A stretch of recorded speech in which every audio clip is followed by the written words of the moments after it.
sacrifice, Cain got upset, and that's when, of course, the first murder occurred. Mm-hmm.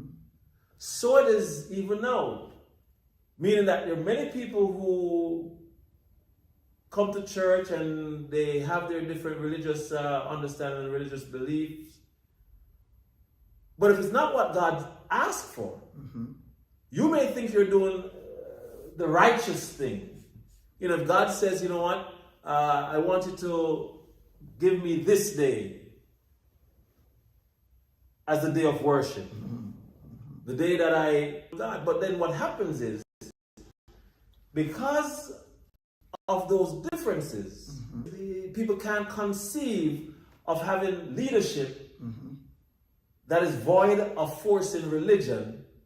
And the problem is, the religion that's being forced is not necessarily the religion that God says He accepts. It's a religion that has many.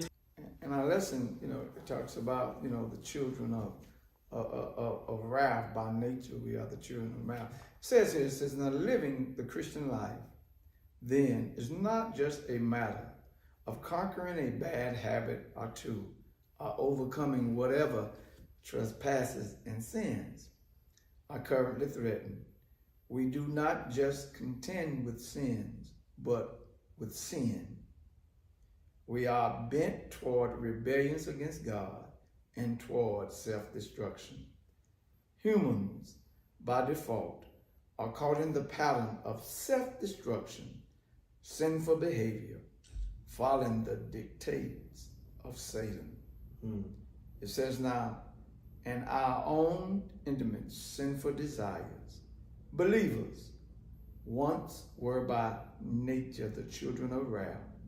It is important to note that Paul employs past tense. Yes. We were by nature. He taken our nature and asking us to implement his nature within us.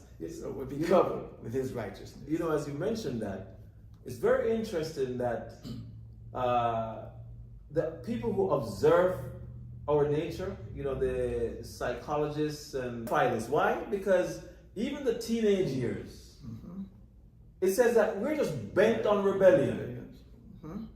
Very rarely do you find a child